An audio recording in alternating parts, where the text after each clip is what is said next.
control of the Strait of Hormuz. Would you accept a short-term deal that allows Iran and Oman to control the strait? And would they have to open it immediately, or would you be open to that happening over a period of time? No, the strait's going to be open to everybody. And who would control it? International waters. Nobody's going to control it. We're going to watch over it. We'll watch over it, but nobody's going to control it. That's part of the negotiation that we have. They would like to control it. Nobody's going to control it. It's international waters, and Oman will behave just like everybody else, so we'll have to blow them up.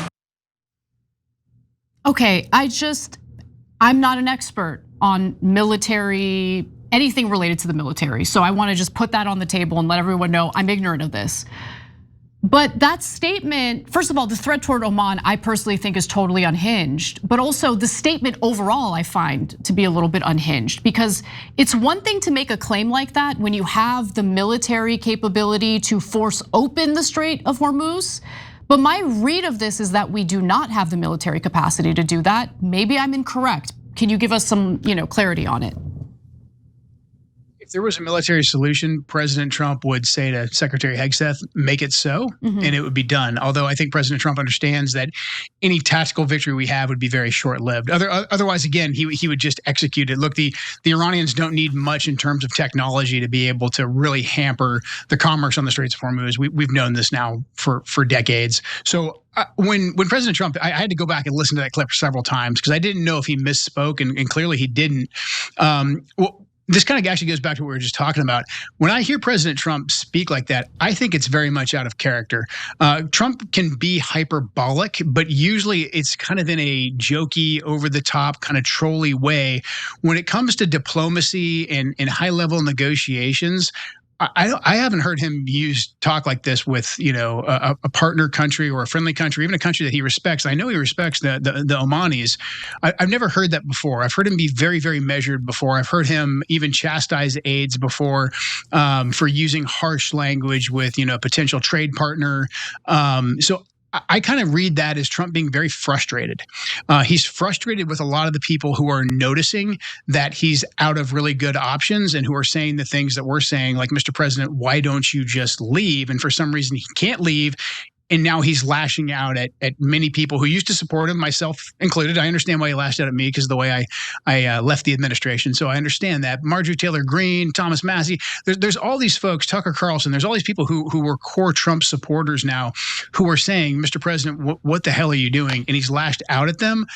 Maybe the Omanis have said something to him behind closed doors. They more than likely have, because the Omanis for a very long time, they've been like the Switzerland, the Geneva almost of the Middle East. And they've helped us out a lot with back channel diplomacy. So when he says that, I don't think it's necessary. It does come across as being very unhinged, but I think he's just frustrated with the situation. Yeah, I would be frustrated with the situation as well, but I would maybe avoid sidelining DNI Gabbard, who has stepped down from her position when she did the threat assessment and said that Iran is not building nuclear weapons, is not a threat to the United States.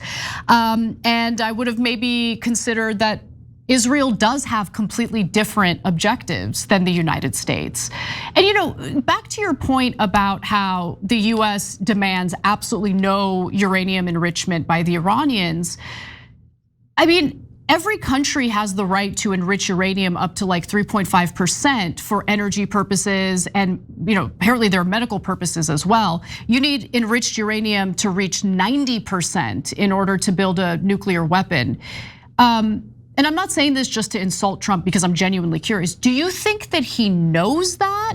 And do you think there's maybe a possibility that Trump would, if someone spoke to him about this, do you think that he would maybe accept Iran being able to enrich uranium up to 3.5%? I don't think President Trump, at the beginning of the administration, he didn't really care about the enrichment per se. I don't think he was a technical expert on levels of enrichment. He was dead set, and he says this all the time: Iran can never have a nuclear weapon. And the reason why Trump was at the negotiating table with the Iranians on two separate occasions, and I believe on the cusp of getting a deal, was because President Trump said, Iran can never have a nuclear weapon. And the Ayatollah said, well, good news. I've had a fatwa, a prohibition on developing a nuclear weapon that's been in place since 2003. And President Trump asked us early on in the administration, why doesn't Iran have a nuclear weapon? And we pointed out the fatwa, and we said, hey, a lot of people won't trust a fatwa because it's like this, Shia religious decree, and we have no reason to trust it other than the fact that it's actually worked. And Iran could have had a nuclear weapon long before President Trump was even in his first administration if they wanted to, but their strategy was really pragmatic. They didn't want to get the Gaddafi treatment by giving up everything, giving up the ability to enrich uranium. They didn't want to get the Saddam treatment by like rushing towards a nuclear weapon or making it look like, kind of hinting that they had a nuclear weapon. So they kind of had this middle version where they could have a nuclear weapon, but they weren't going to, and enriching uranium was a key part of that.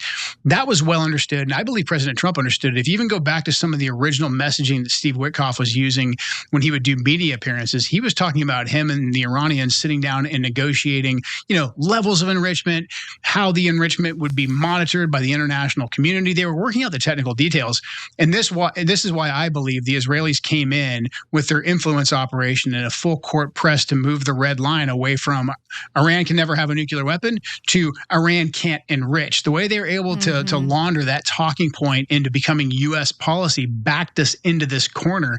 And every time you see Trump come out and say Iran can't have a nuclear weapon, it's always cleaned up later on about enrichment. And then they push him and he's painted back into this corner. So I think if we could just get the enrichment issue, out of the way, we would move on past that and we'd be much closer to actually making a deal. Yes, I totally agree with you on that. Great point about the cleaning up his language after the fact to no enriched uranium. And when you go to the Iranian side and what they're demanding, they have some demands that might be huge red lines for the United States. Like for instance, Iran wants all US military out of the region. And they did destroy our bases in Gulf countries. And so is that something that you think the Trump administration would be open to? Let me tell you about someone we hired recently. Great on paper, sure, but what really sold me? They were genuinely interested in the role, asked smart questions. You could tell they actually wanted to work here. Their excitement made their resume stand out from all the others. If you're hiring, you want a candidate who's passionate about your role. But you can't get that insight from just a resume, unless you post your job on ZipRecruiter. Now, you can try it for free at ziprecruiter.com/TYT. ZipRecruiter's powerful matching technology finds qualified candidates quickly. And ZipRecruiter has a new feature that shows you the most interested, qualified candidates first, so you meet the right people faster. Candidates can tell you in their own words why they're interested in your job. No wonder ZipRecruiter's the #1 rated hiring site. Find candidates who really want your job on ZipRecruiter. 4 out of 5 employers who post on ZipRecruiter get a quality candidate within the first day. Try it for free at ziprecruiter.com/TYT. That's ziprecruiter.com/TYT. Meet your match on ZipRecruiter. I think the gut reaction is to say, we'll never back down. We're going to keep our bases here, gosh darn it. But a lot of us have been advocating for a very long time that our bases in these regions, they're actually more of a strategic liability than they are an asset. And this last iteration of conflict with Iran really proved that. Our bases, we had to evacuate. We had to have our guys go and scatter out to local hotels. We took major damage at CENTCOM headquarters. We're always going to need some degree of, we call it, basing and overflight and, the ability to use some airfields, the ability to use ports. We're always going to need that. But the ability to have a large military presence on Iran's borders, I believe actually plays to our enemy, plays to Iran's strengths. Because if they can reach out and touch us with their weapon systems, then it's game on. It's a fair fight for them. We have the ability, and we proved this with Midnight Hammer, we have the ability to reach all the way across the world and strike our enemies if we want to, and then pull our troops back away from their striking distance. So I think this is like the easiest one for Trump to give to the Iranians. Say, okay, fine. We'll pull the vast majority of our basing out of the region. We'll occasionally use some places here and there for overflight. Fine, we'll give you that one. And then Trump can turn to the American people and say, yeah, these bases were dumb anyways, just like he's doing with a lot of the basing in Europe. He can be like, this is an old construct. We're getting ripped off on the whole deal. We're going to bring our guys back home. It's like win-win for both sides. So I think that's an easy one that we can just move on past, give the Iranians a quick win. We take a quick win. It's tactically good business for us as well. I agree with you. Final question, and this is a little bit of a maybe controversial, tricky one. So, a few weeks back, there was an alleged rescue operation on Iranian soil by the US military. We lost several military aircraft in that mission. I don't think we're getting the whole story there. I want to know why we were so far in Iranian territory. Was there an effort to retrieve enriched uranium? Is that what was going on there? I was out of the government by then, so honestly, I don't know. The good news that came out of that, number one, is that none of our guys were killed and we got them all out. But number two, whether that was a botched operation or that was actually legitimately a recovery operation, we did get a taste of how hard it is to operate in Iran. Iran's a big country. Projecting power into Iran is actually very, very challenging. And I'm glad that we got everybody out without anyone getting hurt. And that gave President Trump a taste of how challenging boots on the ground operations would be. Because prior to that, we were seeing a full court press by Lindsey Graham, Sean Hannity, FDD, all of them were yelling about, going boots on the ground, taking one of the islands, actually putting forces in there to support some of the so-called resistance fighters. Ever since that happened, a lot of those cries have died down. And I think the president saw, how close he was to becoming like Jimmy Carter and having a Desert One type of scenario when we went in back in '79 and tried to recover our hostages. And we had that catastrophic accident.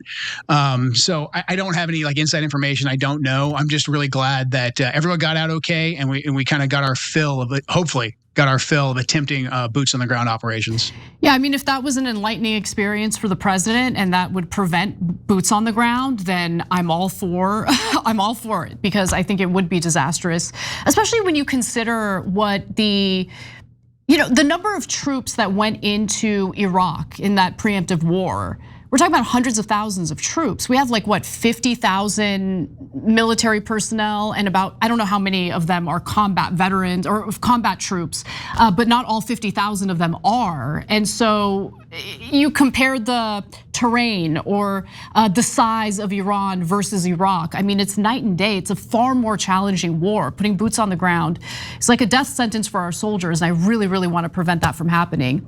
But I appreciate you taking the time to speak with us today and give us a little bit of knowledge on what's going on, and I hope you'll come back soon. Thank you so much. Anytime. Thanks for having me. Every time you ring the bell below, an angel gets his wings. Totally not true, but it does keep you updated on our live shows.